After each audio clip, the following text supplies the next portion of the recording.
જિલ્લાના વડગામ તાલુકાના કોદરામ એમએ પરીખ વિદ્યાલય ખાતે માર્ગ સલામતી સપ્તાહ અંતર્ગત કાર્યક્રમ યોજાયો।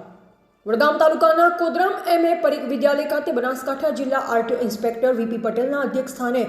એમએ પરીખ વિદ્યાલયના વિદ્યાર્થીઓને માર્ગ સલામતીને લઈ માર્ગદર્શન આપવામાં આવેલ, જેમાં અકસ્માતના ડ્રાઇવિંગ સંબંધિત મુખ્ય કારણ અને માર્ગ અકસ્માત તથા તેના પરિણામે થતા મૃત્યુ ઈજાને નિવારવા માટેના ઉપાયો વિશેની માહિતી આપી વિદ્યાર્થીઓને માહિતગાર કરવામાં આવ્યા હતા। આ સાથે જ 108ના ઈએમટી વિક્રમભાઈ પરમારે પણ 108ની મળતી ઝડપી સેવા અને 108 એમ્બ્યુલન્સ વાનમાં મળતી સુવિધા જેવી કે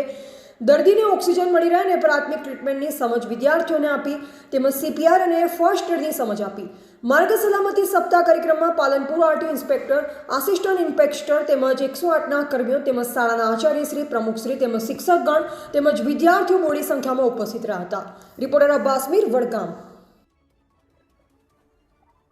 માન્ય મંત્રી શ્રી નીતિનભાઈ ગડકરી સાહેબની સૂચના અનુસાર દર વર્ષની જેમ આ વર્ષે પણ 1 જાન્યુઆરી 2025 થી 31 જાન્યુઆરી 2025 અંતર્ગત આપણે 36મો માર્ગ સલામતી મંથ ઉજવીએ છીએ,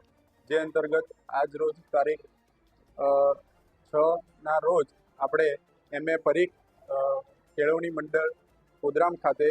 એક છોકરાઓને માર્ગદર્શન આપવા માટે અને માર્ગ અકસ્માતમાં જે જિંદગીઓ આપણે ગુમાવીએ છીએ તે કઈ રીતે બચાવી શકાય એના માટે અવેરનેસ પ્રોગ્રામનો કાર્યક્રમ એક રાખેલો અને અત્રે આપણે 108ની મોક ડ્રીલ તેમજ છોકરાઓને સીપીઆરની ટ્રેનિંગ બાબતે પણ જાગૃતિનો એક કાર્યક્રમ આપણે અત્રે રાખેલો છે।